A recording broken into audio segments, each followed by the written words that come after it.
Entonces voy a proceder con la lectura. A partir de este punto solamente utilizaré idioma inglés. The Hitchhiker Guide to the Galaxy by Douglas Adams. Well, I don't know what is this particular. I think it could be the edition. I don't know. Copyright Douglas Adams. For Johnny Brooke and Claire Corsi and all the Arlingtonians for tea, sympathy, and a sofa. Far out in the uncharted backwaters of the unfashionable end of the western spiral arm of the galaxy lies a small, unregarded yellow sun, orbiting this at a distance of roughly 92 million miles. It's an utterly significant little blue-green planet whose appear descended life forms, whose descended, I don't know the word, I don't know the meaning or the word, but life forms are so amazingly primitive that they still think digital watches are a pretty neat idea. This planet has already had a problem, which was this. Most of the people on it were happy for pretty much of the time. Many solutions were suggested for this problem, but most of these were largely concerned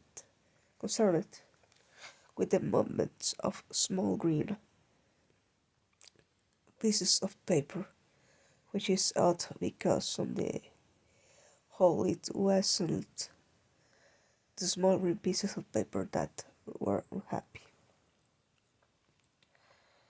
And so the problem remained. Lots of people were mean, and most of them were miserable, even the ones with digital watches.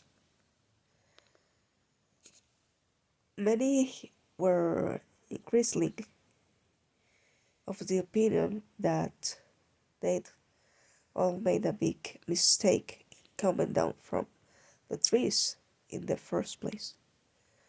And some said that even the trees had been a bad move, and that no one should ever have left the oceans.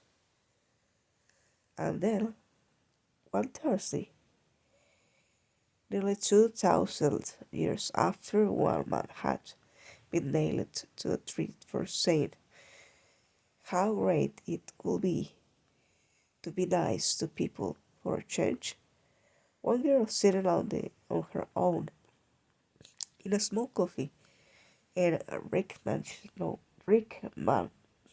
world suddenly realized what it was that had been going wrong all this time, and she finally knew how the world could be made a good and happy place. This time it was right. It would work, and no one would have to get nailed to anything. Sadly, however, before she could get to a phone to tell anyone about it, a really stupid catastrophe occurred. occurred. I'm sorry if I am not pronouncing correctly. And the idea was lost forever.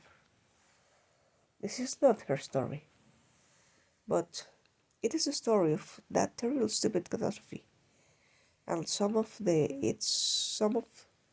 its consequences. It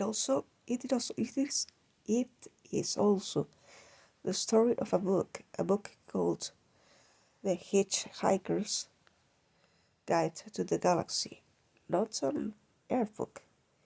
Never reached on Earth, and until a terrible catastrophe occurred, never seen or heard of by any Earthman. Nevertheless, a worthy, remarkable book. Wholly remarkable. In fact, it was probably the most remarkable book ever to come out on the great publishing house of Ursa Minor, of which not Earthman had been heard either.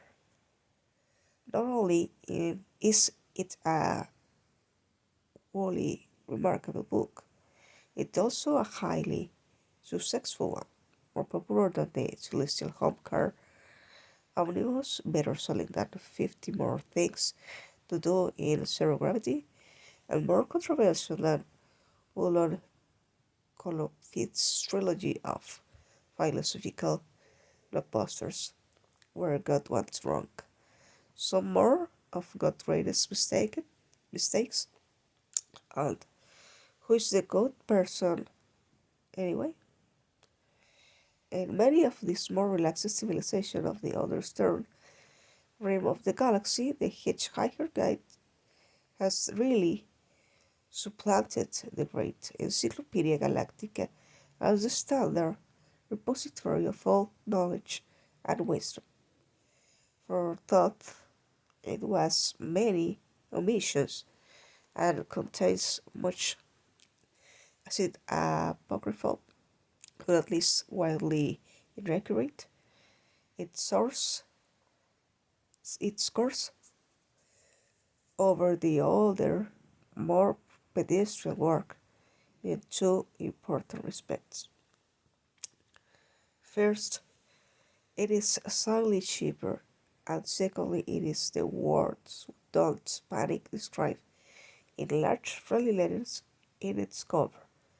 But the story of this terrible, stupid Thursday, the story of its extraordinary consequences, and the story of how these consequences are inextricably, I never heard about the word, intertwined with this remarkable book begins very simple. It begins with the house.